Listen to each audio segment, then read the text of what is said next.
para magkasya sa akin yung bra ko. Ang problema, ayan o, nakikita nyo, nauubos na yung mga pinaka-hook nitong bra ko kasi nga, sa kababan at kabibira, ayan, ang nangyayari, nauubos na siya. Ayan. So, mag-unpack tayo nitong in-order ko na bra extender dito sa TikTok shop. Check natin kung okay din yung pag-order ko. So, sinubukan ko 2 piraso muna. Oh, ito yon. 2 klase yung in-order ko. Ito yung mahaba. Tapos, ito naman yung mas maikli. Magkasukat lang sila, pero mas mahaba ito. Para saan nga ba itong bra extender na to? Kasi katulad nito, problema ko sa bra ko. By the way, disclaimer lang obvious naman, hindi ako mabobelya, no? Ang nagiging problema ko ay, malaki kasi yung ganito ko, yung parang pinaka-ribs ko, yung pinaka-buto ko. Kasi meron kasi akong scoliosis. Ngayon, ang size ng aking bra ay size 34. Yun nga lang, ang problema, yung pinaka-strap, masyado siyang maikli sa akin. So, ang tendency, nabibira siya, binibira ko siya, binabanat ko, para magkasya sa akin yung bra ko. Ang problema, ayan o, nakikita nyo, nauubos na yung mga pinaka-hook nitong bra ko. Kasi nga, sa kababan at kabibira, ayan, ang nangyayari, nauubos na siya. Ayan.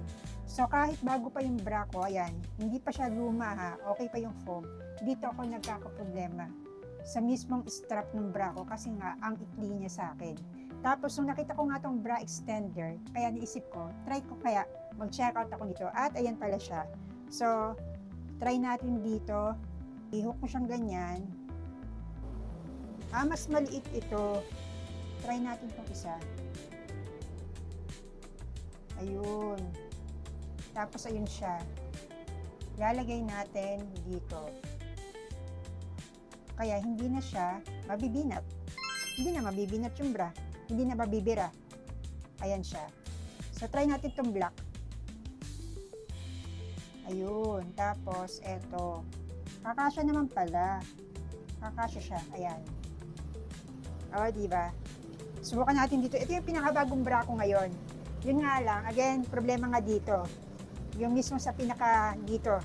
Sa gilid. Eto, subukan natin tong peach, ang kulay. So, dito siya. Ayan. Lagay natin dito. Ito. Ayan. Ayan. Tapos, ikabit natin dito. Ayun. Medyo mag-a-adjust ka lang. Ayan. Ayan na siya. O, diba? Ang galing. So, hindi na ako mahirapan pa na lagi nabibira itong bra na to. Ayan. So, try naman natin itong black. So, ito yung difference niya. Mas mahaba ito. Ito naman ay yung sakto lang. Ayan.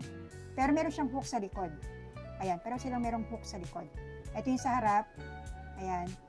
Ito yung sa likod. Ganon. So, try naman natin itong black. Ayun.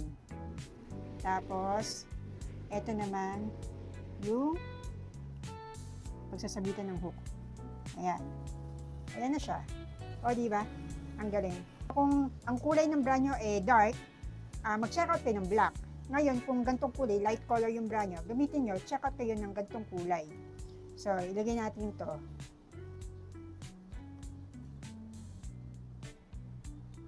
Ayun. O, diba? Hindi na kayo mamamroblema pa kapag maikli yung strap ng bra nyo. Kasi yung ibang seller, ang suggestions nila ay magdagdag ng size. Siyempre, pag nagdagdag ka ng size, edi mas madadagdagan yung laki ng bra. Siyempre, katulad ko, hindi ko naman kailangan ng malaking foam, Hindi ako nagkakaroon ng malaking bra.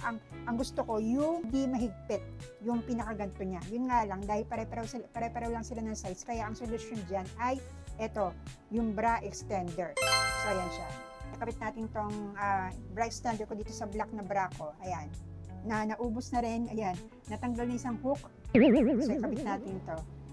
Ayan. O, diba? Hindi siya halata na meron siyang bra extender. So, kung black yung bra nyo, mag-check out kayo ng black na bra extender. Tapos, pag light color naman, eto, mag-check out kayo ng gantong kulay, yung skin tone. So, kung kayo po yung mga problema at medyo masikip na yung bra nyo, ito po ang solusyon. Bra extender lamang po. Huwag na po kayo bumili ng bago at hindi nyo kailangan ng dagdagan ng size yung bra nyo. Ang kailangan nyo lang ay bra extender. Ito po siya. Ito po yung dalawang design na pinili ko para po masubukan ko yung kung ano ba ang mas okay dito sa brand na ginagamit ko. Less than 20 pesos lamang po ito, kaya po mag-check out na po kayo at click ang yellow basket.